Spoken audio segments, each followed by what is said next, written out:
Good afternoon and welcome to TVM News. Today is Monday, March 5th. I'm Hannah Weaver. And I'm Brianna Ryan. This week we'll bring you information on a church's decision to bless couples who believe in the right to bear arms. We also have the latest on President Donald Trump's speech about arming teachers. And we'll check in with TVM sports anchor Nicolo Manzo to find out the latest happening in the world of sports. Though the snowstorm on Friday stopped the Marywood Players' production of Sunday in the Park with George on Friday, the show still went on Saturday. TVM's Stephanie O'Malley has more on how the actors prepared for the performance. The Marywood Players will present their spring musical, Sunday in the Park with George, Friday and Saturday at 7:30 p.m. in the Setlaw Vergetta Center for Performing Arts. The musical is inspired by the life and paintings of George Seurat. It features music and lyrics by Stephen Sondheim. Senior Performance Studies major Kenny Doyle says that while playing his character has been demanding, he is happy to be part of this show. And it really has been a challenge playing it. In the time frame that we've had, I haven't had enough time to do the things that I'd like to do. But it's such a joy to be up there, and it's taught me a lot about myself. Fifth-year speech pathology major Taylor Patullo says she auditioned for the part because she wanted the chance to try something new. Well, I've worked with Chuck before, the director, and it happened to work in my schedule, and I just really thought it was an opportunity to do something different than I've done before. I've never done any show like this. Tickets for Sunday in the Park with George are free for anyone with a Marywood ID. For TVM News, I'm Stephanie O'Malley. Theater troupe Corps Ensemble is coming to Marywood to perform Tres Vidas. The performance is a new music theater work that celebrates the lives of 3 significant Latin women. Marywood's Philosophy and Religious Studies Department is sponsoring the performance in honor of Women's History Month. Corps Ensemble has traveled to England, Russia, the Ukraine, Australia, and the British Virgin Islands. The group won multiple awards for music, performing arts, and cultural affairs. This free performance is open to the public on Tuesday, March 20th. The United States Air Force Chorus performed last week in the Marian Chapel. I was there when the singing sergeants landed on campus. The official choir of the United States Air Force made a stop at Marywood on their tour across Pennsylvania. Earlier this evening, the singing sergeants performed here in Marian Chapel to a packed crowd. For Master Sergeant Emily Wellington, the singing sergeants is a family affair. My mother was in this group before me, and I grew up around this group, and then when she retired, 10 years later there was an opening and I was in college, and I came and I auditioned and I got the job, and it just sort of is the family thing. Students in Marywood's choir also had the chance to perform with the group.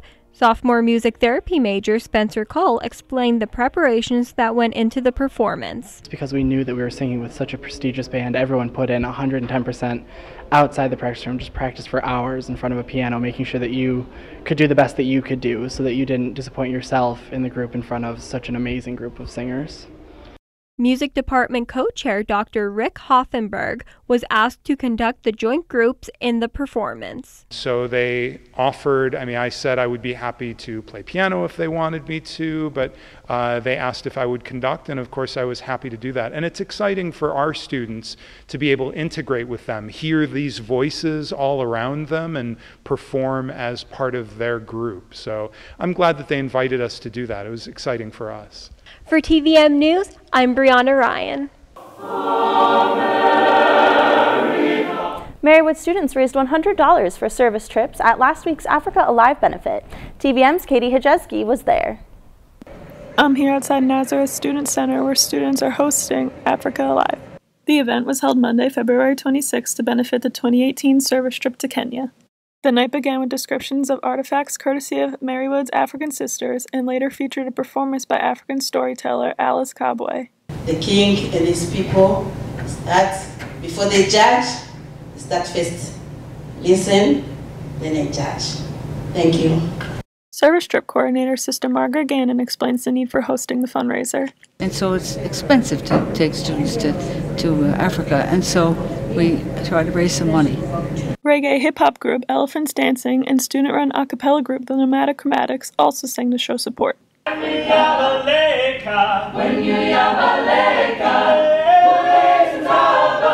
Junior nursing major Ariana Velez explains why others should go on service trips. just so that they can have fun and know other cultures do exist, and they're actually pretty cool to learn about. The 2018 Kenya Service Learning Trip will take place in May. For TVM-News, I'm Katie Hacheski. Students from the Art Therapy Association are showcasing their work in the Sriracha Gallery. TVM's Kirsten Wilson has more. Marywood-University opened its exhibit titled Our Natural Call to Art Therapy in the Sriracha Gallery of the Shield Center for Visual Arts on February 16th. 14 art therapy students from the Marywood-University Student Art Therapy Association are showcasing their works in this exhibition. Gallery director Marguerite Fuller explains what the desired outcome is of this exhibition. Our goal when we have any artist exhibit is to have them be ready to then show their work somewhere else, where they may be doing all of the installation themselves, framing, all the prep ahead, maybe doing an artist statement. So we're trying to kind of get them familiar with that process. Student and featured artist Sarah File shares why she is choosing a career in art therapy. In high school, when I was going through my struggles, art was there for me, and I think I can provide that for other people.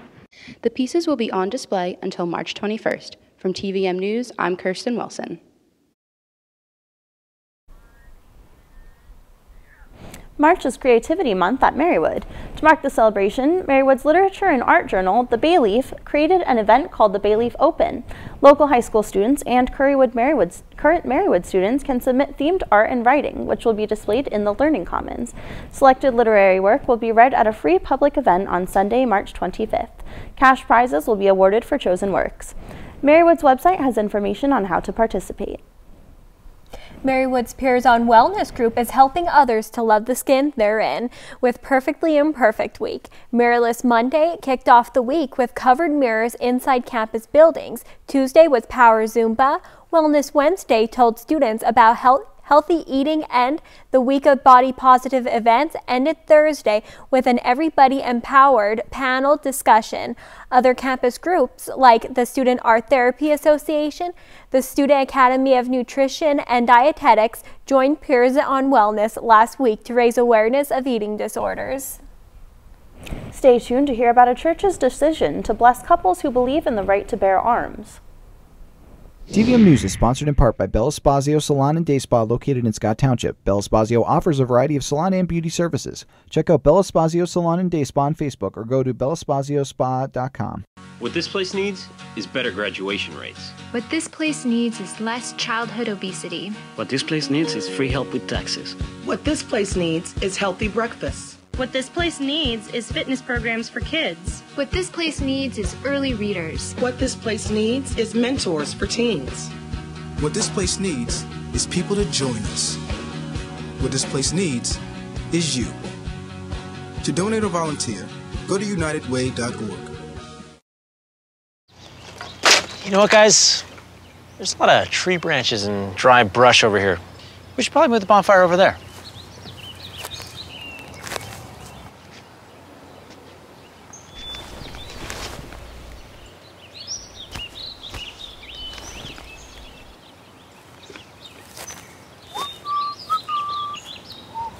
I'm guessing Smokey liked that idea. Thanks for joining us on TVM News. A marriage blessing with semi-automatic rifles took place in a Wayne County church this week. Members of the World Peace and Unification Sanctuary in Dreyer Township held a ceremony to bless couples who wanted to celebrate their right to bear arms. Members brought AR-15 rifles that were unloaded and zip-tied. The ceremony caused an elementary school in the Wallen-Paupack School District to close for the day. The event comes as the national debate over gun control grows following the Florida high school shooting. The Lackawanna court system is expanding. Commissioners approved purchasing a Wyoming Avenue property next to the county jail last Wednesday. The property houses the Green Ridge Medical Mall, but officials say it will soon be renovated into a new central court facility.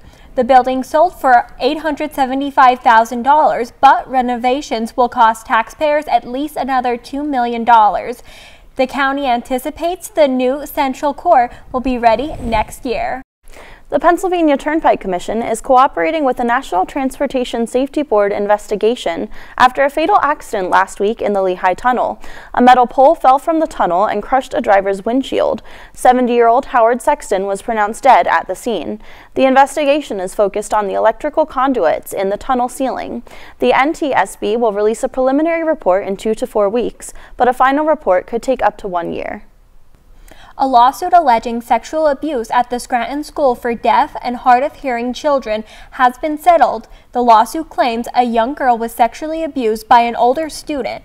The girl's parents say that in 2009, their then 8-year-old daughter endured repeated sexual abuse at the hands of a 13-year-old female student.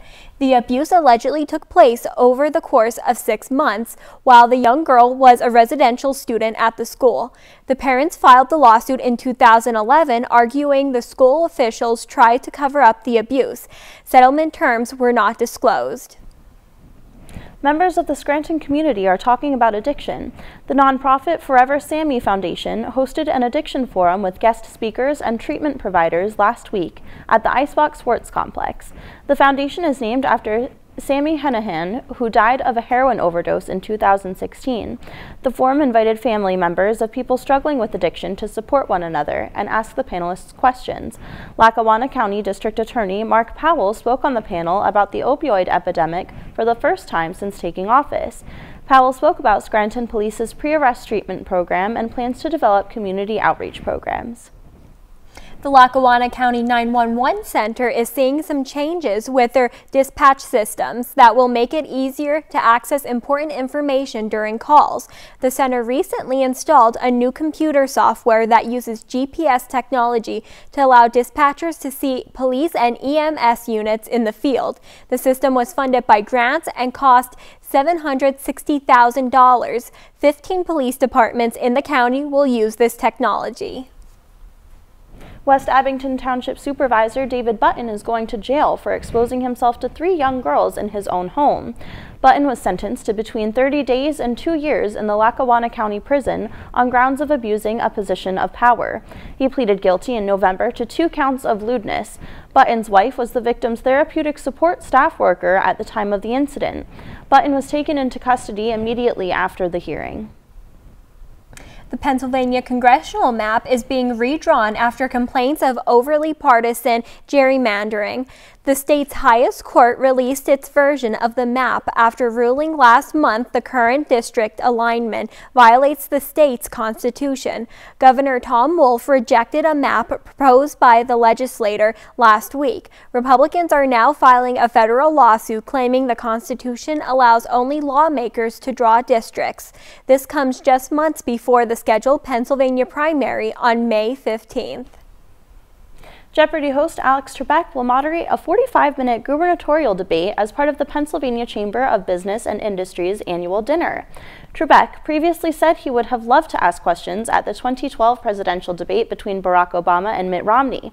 He said he would not let politicians get away with standard answers. Trebek will be both debate moderator and the dinner's keynote speaker. The events will take place October 1st at the Hershey Lodge in Dauphin County. When we come back, we have the story of a first responder who saved a young girl's life in the Parkland, Florida shooting.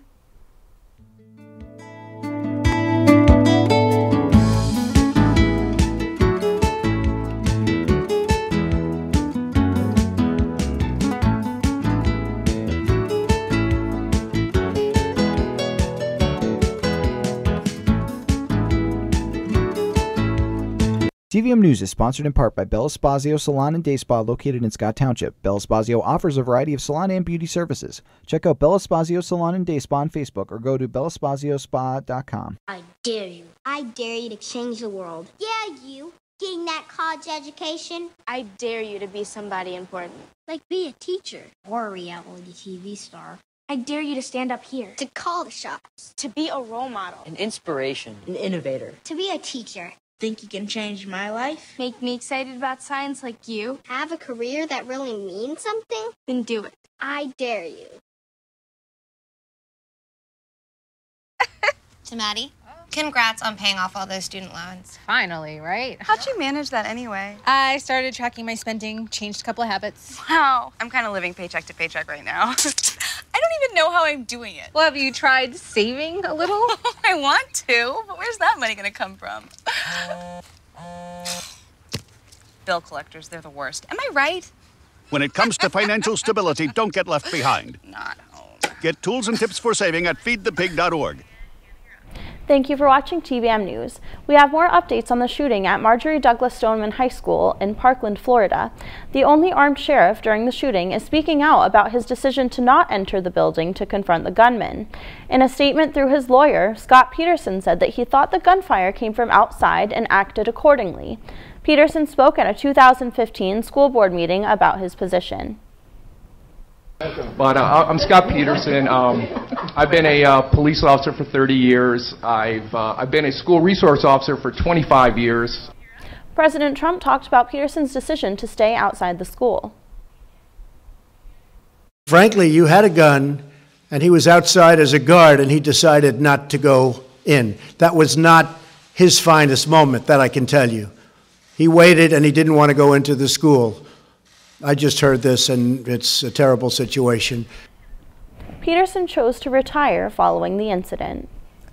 President Trump proposed the idea of arming teachers in response to the Florida high school shooting. Trump wishes to arm, quote, highly trained people that have a natural talent. The National Rifle Association supports this proposal. Trump is facing criticism for using the term natural talent.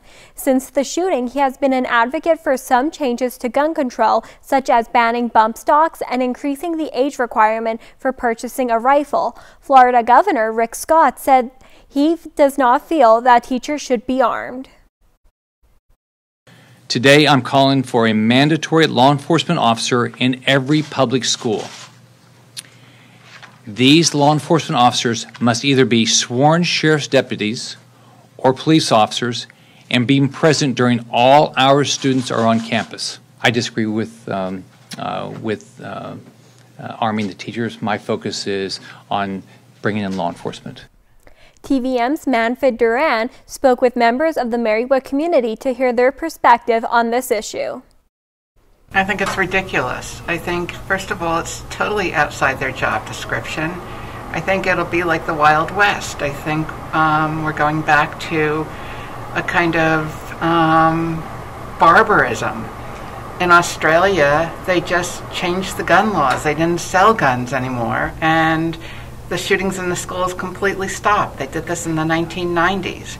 And I think it's ridiculous to be at the control of a gun lobby that's holding us hostage and keeping our youth from feeling free to go to school. I don't think it'd be good, one, for the students, for the reasons that of like the personality of the teacher varies. President Donald Trump and National Rifle Association Executive Vice President Wayne LaPierre seem to be on the same page about arming teachers. Trump spoke about arming teachers and other school personnel in a White House speech last week. His comments are similar to remarks made hours before by LaPierre at the Conservative Political Action Committee. Both use similar language on armed security at schools and the problems with gun-free zones. Trump's support on increasing the age to purchase assault-style rifles diverts from the NRA's stance. NRA spokesperson Dana Loesch said the NRA is not responsible for the Florida shooting. We will not be gaslighted into thinking that we are responsible for a tragedy that we had nothing to do with. It is not our job to follow up on red flags. It is not our job to make sure that states are reporting to the background check system. President Trump commented on the NRA's willingness to change policies. But I spoke to them, and they're ready to do things. They want to do things. You know, they're good people. They're patriots. They love this country. But the NRA is ready to do things. Following Trump's comments, companies have cut ties with the NRA, including Hertz and Enterprise Car Rentals, Delta and United Airlines, and MetLife. Retailers Dick's Sporting Goods and Walmart announced that they have raised the age to purchase firearms to 21. A first responder at the scene of the Florida high school shooting is being recognized for saving a young girl's life. Lieutenant Laz Ojeda disregarded an order after he was assigned a patient, Madeline Wilford, that had been shot 3 times and was thought to be dead. Ojeda was emotional as he recalled the rescue. I looked at Maddie, and she didn't look 15 because we had been told to take her to Broward General. Someone said it. I didn't see who said it. It's 30 miles away from the school, 30 miles, with a patient in decompensated shock. I looked at her, I gave her a sternal rub. I go, hey, how old are you? No response. Second sternal rub, hey, how old are you? She came around, she told me she was 17. 2 students were injured last Friday in a shooting at Southeastern Louisiana University. According to spokesperson Aaron Kauser, the shooting happened at 3 a.m. near an assembly hall. The shooting is thought to be the result of an alleged fight between students and individuals not enrolled at the school. The students were treated for non-life-threatening gunshot wounds, and 2 unidentified suspects have been arrested and charged with attempted murder. Former Trump campaign aide Rick Gates pled guilty to felony conspiracy and false statement charges last Friday. The charges by U.S. Special Counsel Robert Mueller are on top of 2 previous counts of money laundering and hiding offshore bank accounts. This is the latest guilty plea in Mueller's investigation into possible ties between Russia and the Trump presidential campaign of 2016. 4 out of the 19 men indicted have already pled guilty. Trump denied answering reporters' questions regarding the charges. Cutting a deal with Mueller. Thank you very much, everybody. Any concerns about Rick Gates cutting a deal with Mueller? Thank you very much. President Trump says he wants to pull immigration and customs enforcement agents from California. Trump is considering withdrawing the agents as punishment for the state's poor patrolling of illegal immigration. It is not clear how serious Trump was about his proposal. His administration increased regulation of immigration laws in California to pressure sanctuary cities. California is a key border for the United States, which makes it unlikely that Border Patrol or Customs and Border Protection could be pulled from the state. The Federal Communications Commission is officially repealing net neutrality rules by publishing the order in the Journal of Federal Government Regulations. FCC Chairman Ahit Pai has supported minimized regulations, but he faces continuing opposition. Democrats are scrambling to find enough support in the House to overturn the decision before a 60-day deadline. Multiple state attorney generals have filed lawsuits against the FCC to prevent the measure from going into effect April 23rd. A Texas lesbian couple is suing the Federal Department of Health and Human Services and the U.S. Conference of Catholic Bishops for denying their attempt to adopt a refugee child. Fahatma Maroof and Bryn Esplin said Catholic Charities Fort Worth refused to let them adopt because they didn't, quote, didn't mirror the Holy Family. The couple argues that the organizations violated the Constitution by using a religious test in their foster care decisions. Laws in Texas allow state-funded adoption agencies to exclude same-sex couples, but the federal government oversees refugee foster care. Missouri Governor Eric Greitens is in hot water over allegations that he tried to blackmail a woman in March 2015. St. Louis Circuit Attorney Kimberly Gardner says Greitens would be indicted by a grand jury on an invasion of privacy charge. He is accused of threatening to release nude photos of his former hairdresser if she went public with their extramarital affair. Greitens admitted to having an affair with the woman last month, but denies the privacy allegations. Greitens' attorney thinks the charges are baseless. In my 40 years of representing the public here and representing personal litigants, I have never seen anything like this in my life. The charges against the governor are baseless and unfounded. California's Attorney General charged 5 employees of the Pinochet Water District with using public funds for personal items and illegally burying hazardous waste. The Department of Toxic Substances Control found 86 buried drums of various toxic materials. The Pinochet Water District is a public agency responsible for the distribution of water to 38,000 acres of the state. Water management is at the top of the news in California this year, since drought is predicted for the state. A new study from Johns Hopkins Bloomberg School of Public Health has found potentially toxic levels of metals in e-cigarettes. The metals leak from the heating coils of the devices, exposing users every time they inhale. This exposure can cause lung and brain damage. The U.S. Food and Drug Administration is still trying to decide how to regulate e-cigarettes. Up next, we'll check in with TVM sports anchor Nicolo Manzo. Don't go anywhere.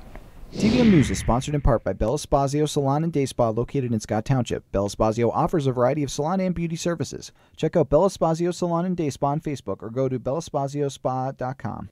Here's your check.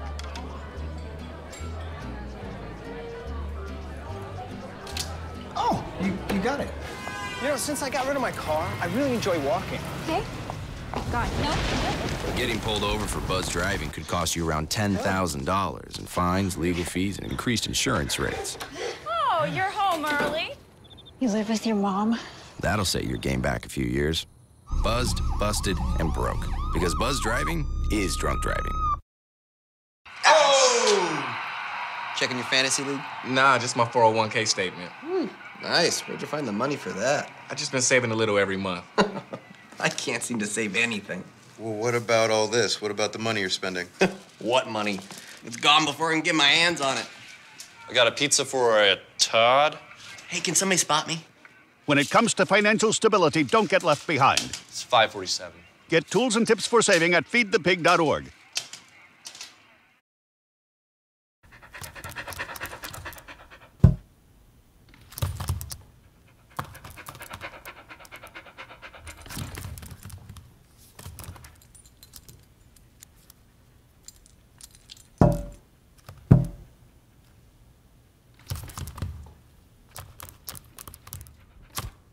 There's a shelter pet who wants to meet you. Meet one today. Visit theshelterpetproject.org. Adopt.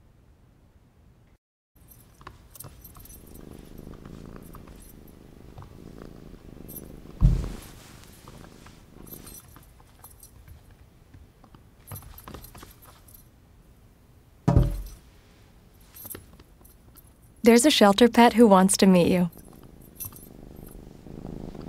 Meet one today. Visit theshelterpetproject.org. Adopt. Welcome back to TVM News. Let's check in with TVM sports anchor Nicolo Manzo for Marywood Sports. So Nicolo, how are the spring sports looking? Well, Han, even though it doesn't feel like spring sports are in full swing. Oh really? How so?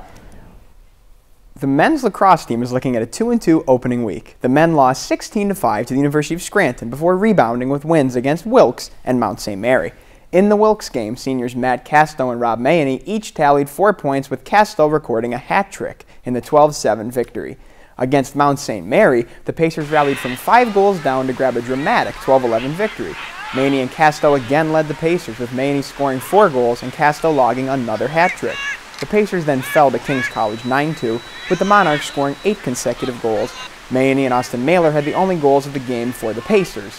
Marywood's women's lacrosse team is in a similar position to the men, with a 1-1 opening week. The team opened its season with a resounding 19-4 victory over Alvernia University. Senior Erin Healy joined Marywood's 100-point club with her 5 goals and 1 assist. Senior Sam Bussinelli also added 5 goals and 3 assists, while sophomore Gwyneth Gleason had a hat trick and caused 3 turnovers. Thursday's contest saw the Pacers come up short against the Misericordia Cougars 19-12. The high-scoring affair featured 4 goals and 2 assists from Bussinelli and another hat trick from Gwyneth Gleason. Bussinelli was named to the CSAC honor roll for her performances last week. Just when it was looking like Marywood's women's basketball season was over, it wasn't. The Pacers earned a berth in the Eastern College Athletic Conference Tournament. Marywood faced the New York University Violets in the first round Wednesday. The Violets rode a hot shooting night all the way to a 100-64 victory. NYU shot 75% from the floor in the first half, including a 34-point second quarter. Marywood was led by Erica Bistrin's 20 points. The loss officially brings an end to another competitive season for the Pacers. Marywood baseball is opening up their season with a win. Saturday's season opener saw the Pacers defeat Mount St. Mary College 3-2. Pitching excelled for Marywood as starter Pasquale Mandarano pitched the first 3 innings, allowing 2 runs with 1 earned on just 1 hit. Joey Castellani pitched 4 scoreless 1-hit innings to pick up the win in relief. Trailing 2-0 after 5 innings, Jake Schuster had an RBI double and then scored to tie the game before Mitchell Clemens put the Pacers up for good with an RBI single. In other sports news, reporting on the FBI's probe of college basketball recruiting, Yahoo Sports has obtained documents containing some high-profile names. Michigan State's Miles Bridges, Duke's Wendell Carter, and Alabama's Colin Sexton were among those mentioned. Other programs with players pointed out include North Carolina, USC, Kansas, and Texas. NBA players Dennis Smith and Markelle Fultz were also mentioned. Schools have been quick to confirm the eligibility of the players named. The top National Football League prospects are at Lucas Oil Stadium this week for the NFL Scouting Combine. The athletes go through several drills in an attempt to improve their draft stock. Notable players include quarterbacks Sam Darnold, Josh Rosen, Josh Allen, and Baker Mayfield, in addition to running back Saquon Barkley. The top pick in the draft is still largely up for grabs. Barkley and Georgia running back Nick Chubb put up an impressive 29 reps on the bench press. In his on-field workout, Barkley turned heads with a 4.4 40-yard dash and a 41-inch vertical. The Dallas Mavericks are in hot water. A Sports Illustrated report alleges sexual misconduct and a misogynistic culture within that organization. The allegations reach as high as the team's former president and chief executive officer. Outspoken owner Mark Cuban has also come under scrutiny. Questions have been raised as to how Cuban did not know this was happening within his organization. The Mavs say they are conducting an internal investigation. That's all for sports this week. Back to the desk. Thanks, Nicolo. That's going to do it for this week's edition of TVM News. From all of us here at TV-Marywood, thanks for tuning in. Be sure to follow TV-Marywood's YouTube page and like the TVM Facebook page to stay up to date on the latest happenings and to watch additional content. I'm Brianna Ryan. And I'm Hannah Weaver. We'll see you next week.